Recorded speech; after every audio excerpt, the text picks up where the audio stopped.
এক দাগ। বিকল্প উত্তরগুলির মধ্যে থেকে সঠিক উত্তরটি বেছে নিয়ে লেখো। একের এক দাগের অঙ্ক কি বলছে? এফ এক্স টু ওয়াই একটি চিত্রণ এফ ইনভার্সের অস্তিত্ব থাকবে যদি, চারটে অপশান দিয়ে দিয়েছে। তো আমরা কি জানি? একটি চিত্রণ এফ এর বিপরীত চিত্রণ দ্যাট ইজ এফ ইনভার্সের অস্তিত্ব থাকবে যদি এফ একটি এক এক উপরিচিত্রণ অর্থাৎ একটি বাইজেকশন হয়। তাহলে যে চারটে অপশান দেওয়া আছে সেই চারটে অপশানগুলোর মধ্যে একমাত্র ডি অপশানেই আছে এফ এক এক এবং উপরিচিত্রণ। এই কন্ডিশনটা ডি অপশানে আছে, তো সেজন্য এই অঙ্কের অ্যান্সার কী হবে? D option. এবার আমরা নেক্সট অঙ্কে যাব। 2 দাগের অঙ্ক কি বলছে? কস ইনভার্স কস 7π/6 এর মুখ্য মান কত হবে? তো চলো, আমরা কি জানি কস ইনভার্স এক্স এর মুখ্য মান আলফা হলে আলফার ভ্যালু কার মধ্যে থাকে? এই রেঞ্জের মধ্যে থাকে। তাহলে আমার যে অ্যান্সারটা হবে সেই অ্যান্সারটাও তাহলে এই রেঞ্জের মধ্যে থাকবে। ঠিক আছে, তো চলো তাহলে সময় সময় এখান থেকে আমরা কি লিখতে পারি? কস ইনভার্স কস 7π/6টিকে লিখতে পারি পাই প্লাস π/6 লিখতে পারি। সময় সময় কস ইনভার্স, এবার শুধু এইটুকু জিনিস লক্ষ্য করো, কস পাই প্লাস থিটা কী হয়? Minus cos theta, that is minus cos π/6, right? সমান সমান কস ইনভার্স, এই মাইনাসটাকে যদি আমি ভিতরে ঢুকিয়ে নিতে চাই তাহলে আমাদের কী করতে হবে? দেখো কস পাই মাইনাস π/6 এটা লিখতে পারি আমরা। এবার দেখো সমান সমান কি লিখতে পারি? কস ইনভার্স কস, এটার ভ্যালু কত হচ্ছে? 5π/6। এবার দেখো এই যে ভ্যালুটা এই ভ্যালুটা এই রেঞ্জের মধ্যে চলে এসেছে, দ্যাট ইজ এইটা হবে আমার মুখ্য মান। তাহলে আমরা কি কস ইনভার্স কস কেটে দিতে পারি, মানে মনে মনে ধরে নাও কেটে গেল, তাহলে অ্যান্সার কত হবে? 5π/6। তাহলে 5π/6 কোন অপশানে আছে?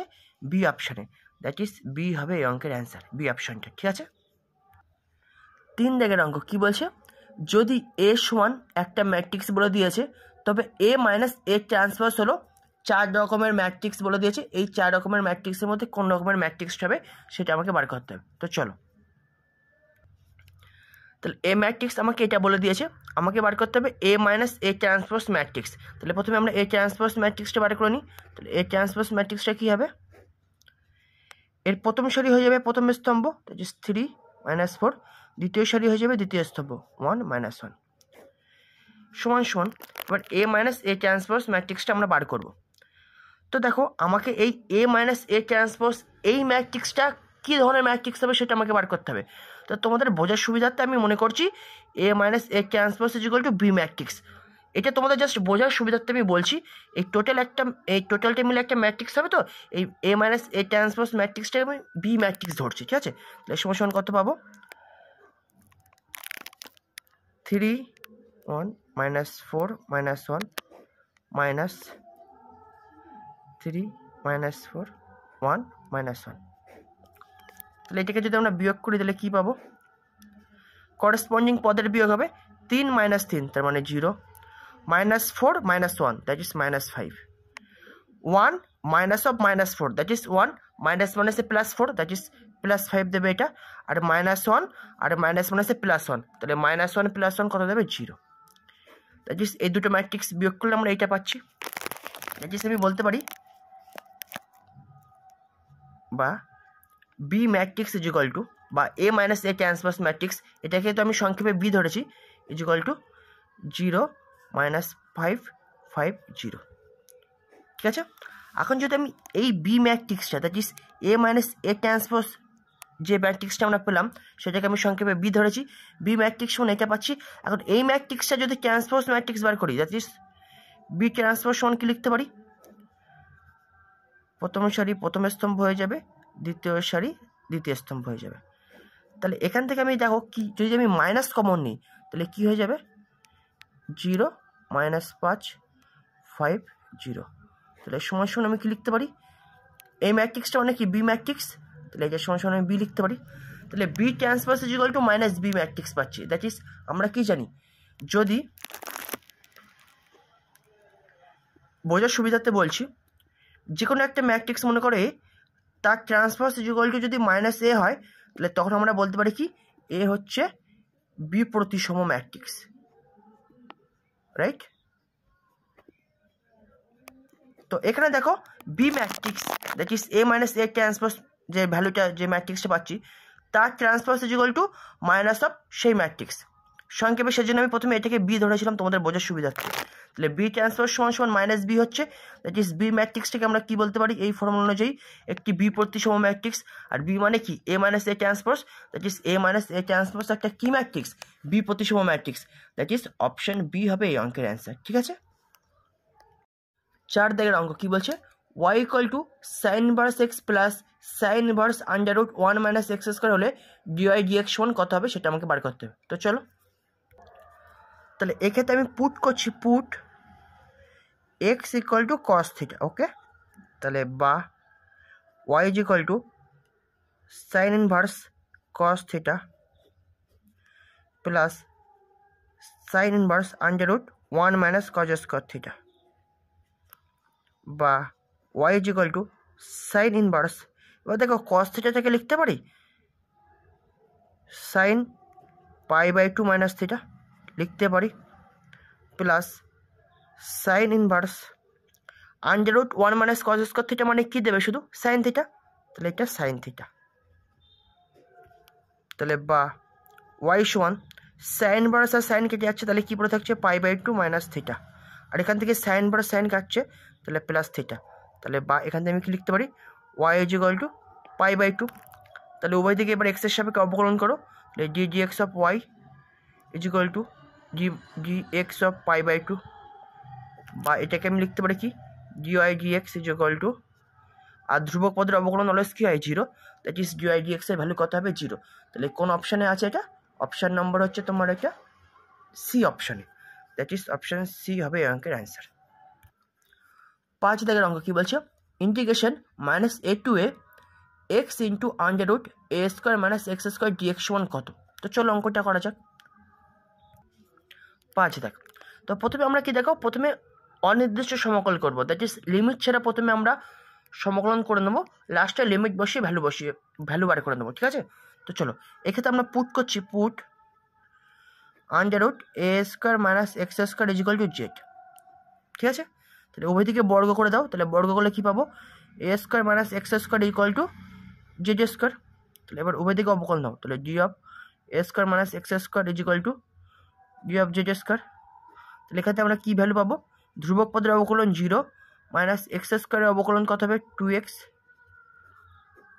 ডিএক্স ইজ ইকুয়াল টু, এখান থেকে কত পাবো তাহলে 2z dz, তাহলে বা minus 2x dx is equal two 2z dz লিখতে পারি। তাহলে উভয় দিক থেকে আমি 2 তুলে দিচ্ছি, তাহলে আমি x dx সমান কি লিখতে পারি মাইনাস জেড, সরি এটা জেড হবে মাইনাস জেড dz। ঠিক আছে, তো চলে এবার অঙ্কে এসো, তাহলে সমান সমান কি লিখতে পারি এখান থেকে under root a square minus x square সমান কত পুট করেছি জেড, রাইট, তাহলে জেড, আর এই এক্স ইন্টু ডিএক্স সমান কত পাচ্ছি মাইনাস জেড ডিজেড, তাহলে কত পাচ্ছি সমান সমান মাইনাসটাকে বাইরে বের করে দিচ্ছি ইন্টিগ্রেশন জেড স্কোয়ার ডিজেড, তাহলে এর ভ্যালু কত পাবো সমান সমান মাইনাস এটার ভ্যালু হয় 1/3 Z cube plus C, C তোমার অনির্দিষ্ট ধ্রুবক। ঠিক আছে, তাহলে এবার আমরা জেড এর ভ্যালু পুট করে দেবো, তাহলে -1/3 জেড সমান কত ধরেছিলাম under root a square minus x square তার মাথায় কিউব প্লাস সি, রাইট। তাহলে এটাকে যদি একটু সিম্পলিফাই করে লিখে তাহলে কি লিখতে পারি -1/3 into a square minus x square 3/2 plus c, কারণ কি কোনো কিছু আন্ডার রুট মনে করো তাহলে এটা সমান কি লিখতে পারি a টু দি পাওয়ার 1/2, তাহলে এটা সমান কি লিখতে পারি তাহলে রুট এ কিউব মানে তাহলে কি লিখতে পারি এই এটা মানে কি 1/2 তার পাওয়ারে 3, তাহলে পাওয়ারে গুণ হয়ে যায়, তাহলে a টু দি পাওয়ার 3/2, তাহলে সেটাকে জাস্ট এখানে এর জায়গায় মনে করো এ স্কোয়ার মাইনাস এক্স স্কোয়ার আছে। ঠিক আছে, তো চলো এবার আমরা কি করব লিমিট বসিয়ে ফাইনাল অ্যান্সার বার করব, তাহলে অতএব তাহলে এটা সমান কি লিখতে পারি -1/3 কনস্ট্যান্ট টার্ম বাইরে থাকবে a square minus x square to the power 3/2 upper লিমিটে লোয়ার লিমিট মাইনাস, তাহলে সমান সমান -1/3 প্রথমে আপার লিমিট বসাবো, তাহলে এ স্কোয়ার মাইনাস এক্সের জায়গায় এ বসাবো, তাহলে এ স্কোয়ার হয়ে যাবে 3/2 মাইনাস, এবার লোয়ার লিমিট বসাবো এ স্কোয়ার মাইনাস এক্সের জায়গায় মাইনাস এ বসাবো, তাহলে এক্স স্কোয়ার তাহলে কত হয়ে যাবে মাইনাস এর হোল স্কোয়ার, তাই শুধু এ স্কোয়ার 3/2। তাহলে দেখো এটার ভ্যালু 0, এটার ভ্যালু 0, তাহলে 0 × -1/3, তাহলে ওভারঅল অ্যান্সার কত হচ্ছে 0। তাহলে এই অঙ্কের অ্যান্সার কত হবে 0। তাহলে 0 কোন অপশানে আছে, যে অপশানে আছে সেটা হবে অঙ্কের অ্যান্সার। তাহলে 5 নম্বর অঙ্কের 0 আছে সি অপশানে, দ্যাট ইজ সি হবে এই অঙ্কের অ্যান্সার।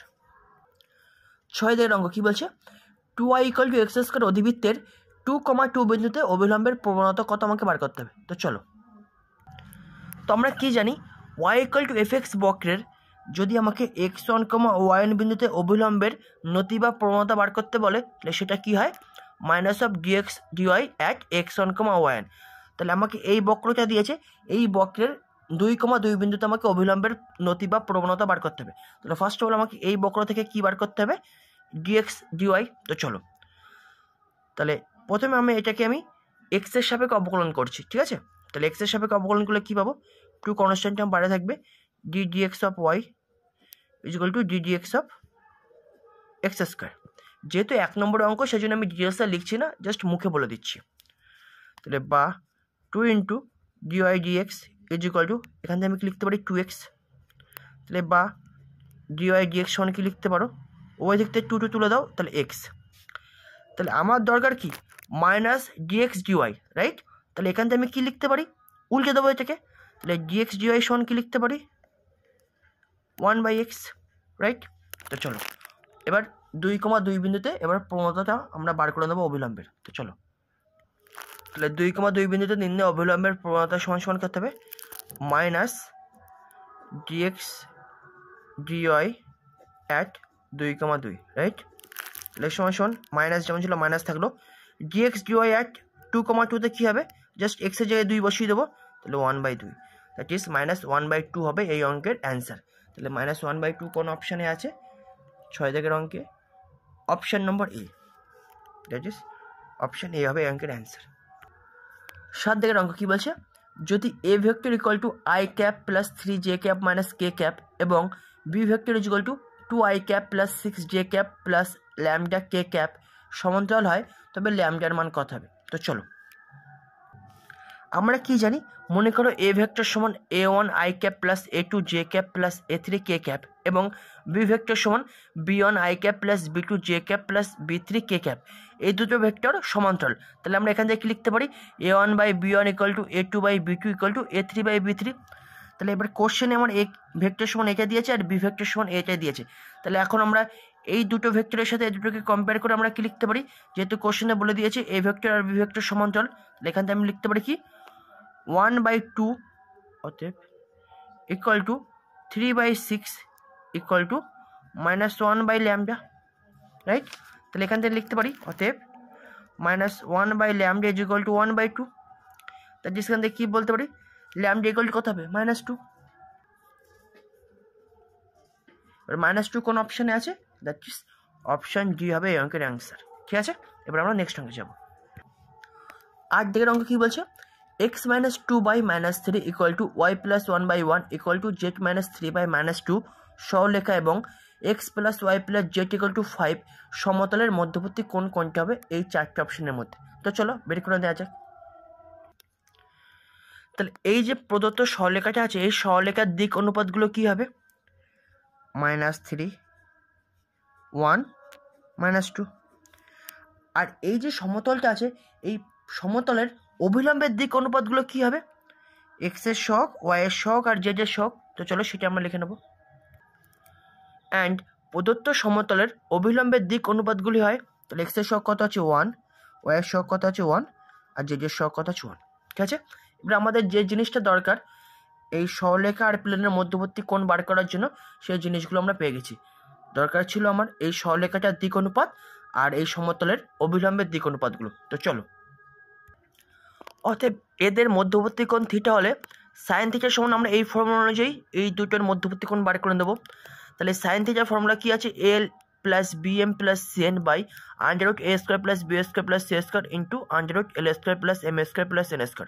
তাহলে A B C R L M N কোনটা, এই যে প্রদত্ত সরলরেখার দিক অনুপাতগুলো বলেছে এটা হচ্ছে যথাক্রমে এ বি সি, আর অবিলম্বের দিক অনুপাতগুলো হলো এল এম এন। ঠিক আছে, তো চলো তাহলে সমান কি লিখতে পারি? অতএব সাইন থিটা সমান l, that is -3 × 1 plus bm, that is 1 × 1 plus cn, that is -2 × 1 by under রুটের মধ্যে a square plus b square plus c square, that is -3 whole square plus 1 whole square plus -2 এর whole square into under root l square plus m square plus n square, that is 1 square plus 1 square plus 1 square, right? তাহলে বা sign theta সমান কি লিখতে পারো? -3 plus 1 -2, আর নিচে এখান থেকে কত পাচ্ছ? 9 আর 4 13 আর 1 14 ইন্টু এটা √3, দ্যাট ইজ ওভারঅল কত পাচ্ছ? -3 -2 -5 plus 1, that is -4 by under রুটের মধ্যে 42, দ্যাট ইজ সাইন থিটা সমান -4 বাই আন্ডার রুটের মধ্যে 42, বা থিটা সমান কি লিখতে পারো? সাইন ইনভার্স -4 বাই আন্ডার রুটের মধ্যে 42। এটাই হবে এই অঙ্কের অ্যান্সার। এবার এটা কোন অপশানে আছে? অপশান নম্বর ডিতে আছে, that is option number D হবে এই অঙ্কের অ্যান্সার। 9 দাগের অঙ্ক কি বলছে? যদি P of A equal to 1/3 বা প্রবাবিলিটি অফ বি সমান 1/4 and probability of A union B equal to 2/5 হয়, তবে probability of A bar B সমান কত হবে সেটা আমাকে বার করতে হবে। তো চলো বার করে নেওয়া যাক। তো দেখো probability of A bar B আমাকে বার করতে হবে। তো বা এ বার বি বলে না, এটাকে এ কন্ডিশন বি বলে। তো দেখো এর ভ্যালু আমরা কি জানি? তো সময় সময় এটা আমরা লিখতে পারি probability of A intersection B by probability of B, right? দেখো এখানে প্রত্যেকের ভ্যালু দেওয়া আছে, কিন্তু probability of A intersection B এর ভ্যালুটা দেওয়া নেই, তাহলে এটাকে আমাকে প্রথমে বার করে নিতে হবে। ঠিক আছে, এটাকে কীভাবে বার করবো? Probability of A union B এর ভ্যালুটা ইউজ করে। ঠিক আছে, probability of A union B সমান কত বলেছে? 2/5। তাহলে এখান থেকে আমরা এটাকে যদি আমরা ভাঙি তাহলে কি লিখতে পারি? Probability of A plus probability of B minus probability of A intersection B is equal to 2/5, right? এবার দেখো প্রবাবিলিটি অফ এ আর প্রবাবিলিটি অফ বি এর ভ্যালু আমাকে বলে দিয়েছে, রাইট? এখানে আমি বলতে পারি প্রবাবিলিটি অফ এ সমান বলেছে 1/3 প্লাস প্রবাবিলিটি অফ বি বলেছে 1/4, আর এই 2/5টাকে এই পাশে নিয়ে এসে তাহলে -2/5 is equal to probability of A intersection B, right? তাহলে বা probability of A intersection B is equal to, তাহলে এটাকে করলে কত পাবো? লসাগু 60, তাহলে ওপরে 20 প্লাস 4 15 60 মাইনাস 24, তাহলে এখান থেকে কত পাচ্ছি? Probability of A intersection B is equal to 11/60। ঠিক আছে, এবার প্রবাবিলিটি অফ এ কন্ডিশন বিতে চলে এসো, তাহলে সমান সমান, তাহলে probability of A intersection B এর ভ্যালু কত? 11/60 বাই প্রবাবিলিটি অফ বি এর ভ্যালু কত বলে দিয়েছে? 1/4। এবার এটাকে ক্যালকুলেশন করো, তাহলে 11/60 ইন্টু 4, দ্যাট ইজ 11/15। এবার 11/15 কোন অপশানে আছে? দ্যাট ইজ ডি অপশানে আছে, অর্থাৎ এই অঙ্কের অ্যান্সার হবে অপশান ডি। তো চলো এবার আমরা নেক্সট অঙ্কে যাব। লাস্ট অঙ্ক 10 দাগের অঙ্ক কি বলছে? নিচের বিবৃতিগুলির মধ্যে কোনটি মিথ্যা? তো 4টে অপশান দিয়ে দিয়েছে, এবার এর মধ্যে কোনটি মিথ্যা আমাকে বার করতে হবে। তো চলো এক এক করে দেখা যাক। তো দেখো এই 4টে অপশান আমাকে বলে দিয়েছে, আমি ডিটেলসে যাচ্ছি না। তো দেখো এ অপশান, বি অপশান আর সি অপশান কারেক্ট আছে, ডি অপশানটা ভুল আছে। তাহলে ডি অপশানটার রাইট ফর্মটা কী হবে? এটা ইজ ইকুয়াল টু হয় এ ইন্টু ই অফ এক্স। এখানে এ স্কোয়ার আছে, এ স্কোয়ার হবে না, শুধু এ থাকলে এটাও ঠিক করে দিতে পারতাম। তাহলে এইটা হচ্ছে আমার ভুল আছে, তাই আমার অ্যান্সার হবে অপশান ডি। তাহলে এটা সঠিক ফর্ম হবে এটা। ঠিক আছে, এটা রাইট ফর্ম হচ্ছে এটা। ঠিক আছে, তো আশা করি তোমরা এই পর্যন্ত বুঝতে পেরেছো। নেক্সট পার্টে আমরা পরবর্তী যে অঙ্কগুলো আছে সেগুলো নিয়ে আলোচনা করবো। Thanks for watching.